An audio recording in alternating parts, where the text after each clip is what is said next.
Assalamualaikum warahmatullahi wabarakatuh. Bertemu lagi bersama dengan saya. Dan kali ini Rizky akan menceritakan kisah Uwais Al-Qarni, sang penghuni langit dan kekasih Tuhan. Bagaimanakah kisah selengkapnya? Baiklah sobat, tanpa perlu berlama-lama lagi, marilah langsung saja masuk ke ceritanya.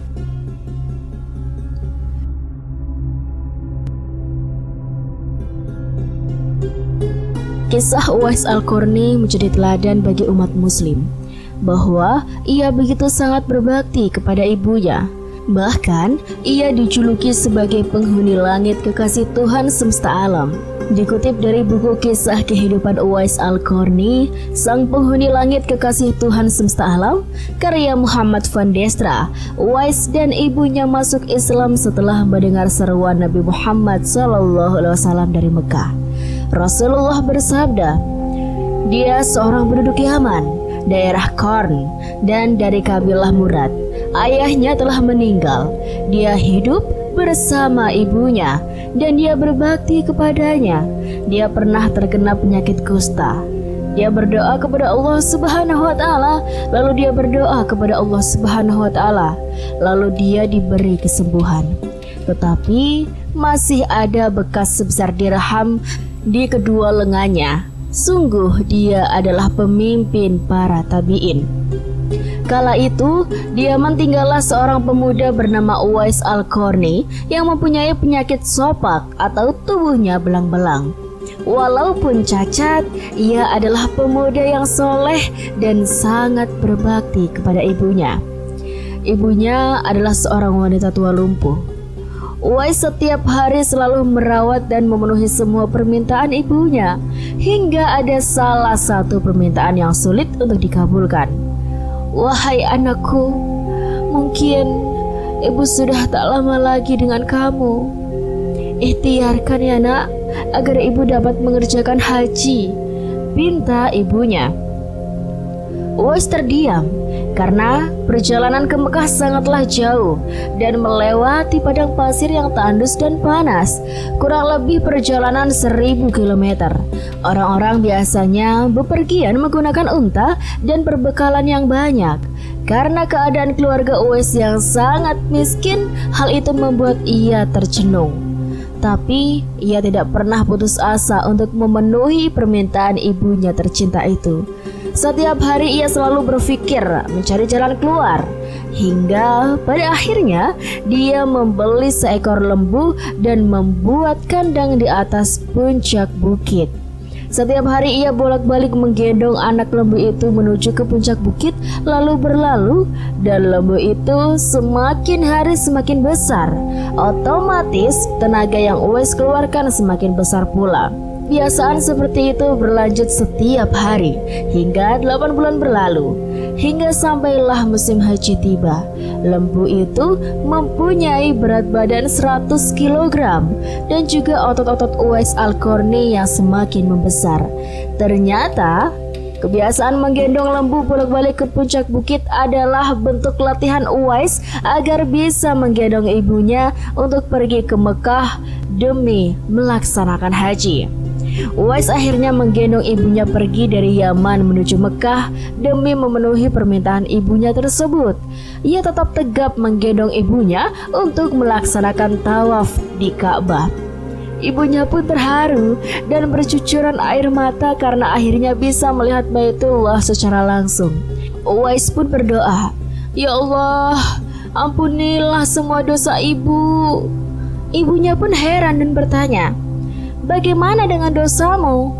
Uwais pun menjawab, "Dengan terampuninya dosa ibu, maka ibu akan masuk surga. Cukuplah ridho dari ibu yang akan membawa aku ke surga."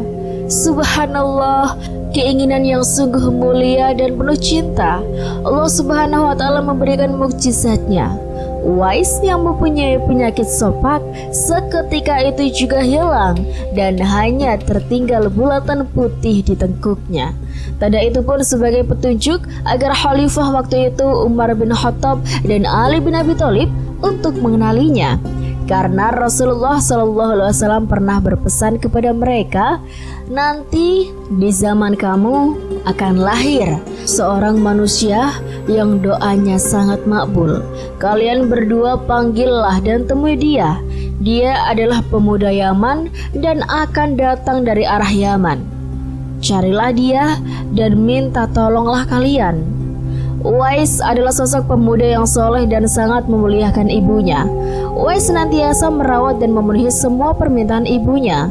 Bakti kepada ibu lebih utama dibanding bakti kepada ayah. Hal itu seperti disebut sabda Nabi SAW dari Abu Hurairah radhiyallahu an. Beliau berkata, seseorang datang kepada Rasulullah SAW dan berkata, "Wahai Rasulullah, kepada siapakah aku harus berbakti pertama kali?" Nabi SAW pun menjawab, "Ibumu." Dan orang tersebut kembali bertanya, "Kemudian siapa lagi?" Nabi SAW menjawab, "Ibumu." Orang tersebut bertanya kembali, "Kemudian siapa lagi?" Beliau pun menjawab, "Ibumu." Orang tersebut kembali bertanya, "Kemudian siapa lagi?" Nabi SAW menjawab, "Kemudian ayahmu." Hadis riwayat Bukhari nomor 5971 dan Muslim nomor 2548. Imam Al-Qurtubi menjelaskan, hadis tersebut menunjukkan bahwa kecintaan dan kasih sayang terhadap seorang ibu harus 3 kali lipat besarnya dibandingkan terhadap seorang ayah. Nabi SAW menyebutkan kata ibu sebanyak 3 kali, sementara kata ayah hanya 1 kali. Bila hal itu sudah kita mengerti, realitas lain bisa menguatkan pengertian tersebut. Karena kesulitan dalam menghadapi masa hamil, kesulitan ketika melahirkan, dan kesulitan pada saat menyusui dan merawat anak hanya dialami oleh seorang ibu. Ketiga bentuk kehormatan itu hanya dimiliki oleh seorang ibu.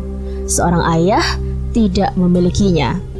Masih banyak dalil lain dalam Al-Quran yang menyebutkan betapa pentingnya seseorang berbakti kepada kedua orang tuanya, terutama sang ibu. Antaranya surat Al-Ahqaf ayat 15 dan Quran surat Luqman ayat 14.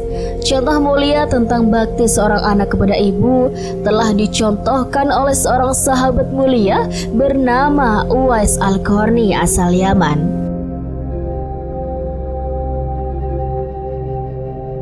Suatu hari ia mendatangi Rasulullah SAW karena kerinduannya yang membuncah. Tapi karena lama menunggu, ia segera izin meninggalkan rumah Nabi SAW sebab ia telah berjanji pada ibunya untuk tidak lama-lama meninggalkannya. Karena baktinya kepada ibu yang tanpa batas itu, Rasulullah SAW pernah menyampaikan kepada sahabat Umar dan Ali bahwa Uwais Al-Qarni akan diangkat menjadi penghuni langit karena pengabdiannya pada ibunya. Nabi SAW berpesan kepada Umar bin Khattab dan Ali bin Abi Thalib, jika mereka kelak berjumpa dengan Uwais, mintalah doa dan istighfar kepadanya sebab ia bukan penduduk bumi. Ia merupakan salah seorang penghuni langit. Rasulullah SAW meminta Umar dan Ali memperhatikan tanda putih di tengah telapak tangannya. Orang itu bernama Uwais Al-Qarni. Umar dan Ali merasa penasaran. Keduanya ingin bertemu langsung dengan Uwais Al-Qarni. Umar dan Ali segera menemui Uwais. Keduanya lalu berjabat tangan dengannya. Umar lalu membalikkan telapak tangan Uwais. Ternyata benar, ada tanda putih seperti yang diceritakan Rasulullah SAW. Seketika wajah Uwais bersinar terang ketika tanda putih itu terlihat. Umar dan Ali segera meminta didoakan Uwais. Setelah itu Uwais segera mendoakannya. Uwais selalu menceritakan bahwa sebelum ibunya meninggal, ia membaktikan hidupnya untuk mengurus dan merawat ibunya. Uwais juga mengembalakan ternaknya. Umar dan Ali sangat kagum dengan ketulusan Uwais. Ia adalah anak yang sangat berbakti pada ibunya. maka pantas ia diangkat menjadi penghuni langit. Begitulah Uwais Al-Qarni. Meskipun ia tidak dikenal oleh penduduk bumi, tapi ia terkenal di tengah-tengah penduduk langit. Setelah berlalu beberapa tahun, Uwais Al-Qarni pun wafat. Dan anehnya, pada saat itu banyak orang yang berebut ingin memandikannya. Ketika hendak dikafani pun banyak juga orang yang sudah menunggu untuk mengkafaninya. Demikian pula ketika hendak menggali kuburnya, di sana sudah banyak orang yang mengurusi proses pemakamannya hingga selesai. Meninggalnya Uwais Al-Qarni ini sangat menggemparkan masyarakat kota Yaman karena terjadi hal-hal yang mengherankan. Seorang fakir yang bahkan tidak dihiraukan orang, tapi banyak orang yang tidak dikenal ikut berdatangan ke pemakaman Uwais Al-Qarni. Penduduk kota Yaman pun tercengang dan terheran-heran, dan mereka pun saling bertanya-tanya, siapa sebenarnya Uwais Al-Qarni? Bukankah Uwais yang kita kenal adalah hanya seorang fakir yang tidak memiliki apa-apa, yang kerjanya sehari-hari adalah pengembala domba dan unta?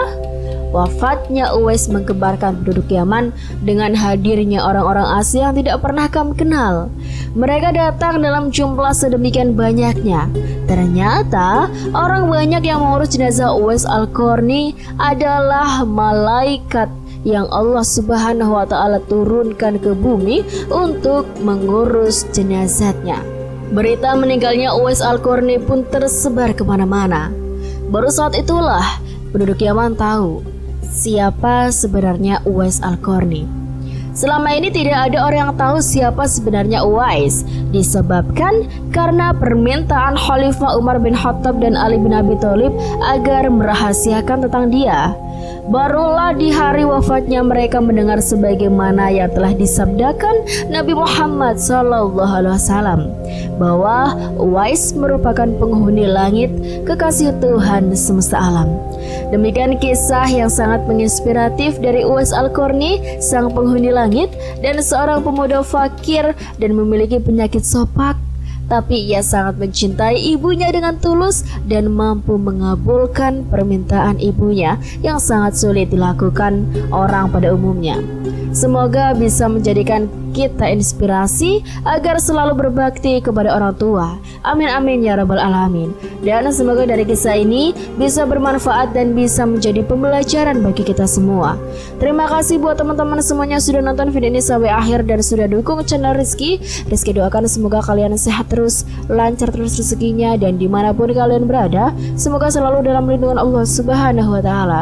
Dan buat teman-teman semuanya yang baru nonton video ini, yuk dukung channel Rizky Hidayah dengan cara klik like, komen, subscribe, dan nyalakan lonceng notifikasinya supaya kalian tidak ketinggalan cerita-cerita yang menarik dan menginspirasi lainnya dari Rizky. Rizky juga mohon maaf apabila ada tutur kata yang salah, apabila ada tutur kata yang kurang berkenan, mohon dimaafkan ya sobat.